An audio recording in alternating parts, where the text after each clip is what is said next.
বিভিন্ন দেশীয় এবং আন্তর্জাতিক ইস্যুতে যারা তাদের মতামত তুলে ধরতে চায়, যেমন ইসরায়েলের বিরুদ্ধে আপনি জানেন যে ফিলিস্তিনের উপর ইসরায়েলি আগ্রাসন, সেই প্রেক্ষিতে অনেকেই মিছিল মিটিং করছে, সেটি একটি পক্ষ আছে।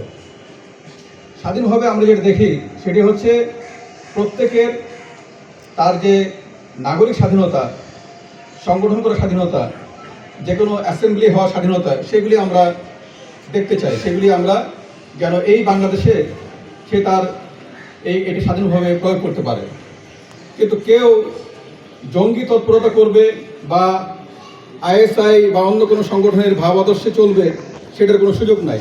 ইতিমধ্যে আপনারা দেখেছেন যে হিজবুত তাহরির নিষিদ্ধ সংগঠন, তার যে মূল সমন্বয়ক, মিডিয়া সমন্বয়ক, তাকে আমরা গ্রেপ্তার করেছি। আমরা তথাকথিত পতাকা নিয়ে যারা হঠাৎ করে ঝটিকা মিছিল করেছে, সেই ধরনের 3 জনকে আমরা অ্যারেস্ট করেছি গত 2 দিন আগে।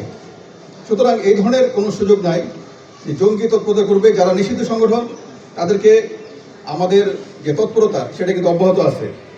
জামিন, এদের মধ্যে আমরা তো হিসাব করে দেখেছি যে যেসব জঙ্গির কথা বলা হচ্ছে এবং যারা জামিনের কথা বলা হচ্ছে, জঙ্গি এবং সন্ত্রাসী, এই জঙ্গি এবং সন্ত্রাসীদের জামিন কার্যক্রমটা অনেক আগে, বিগত সরকারের সময়ে তারা কোনো কারণে তখন বের হতে পারেনি, বের হয় নাই।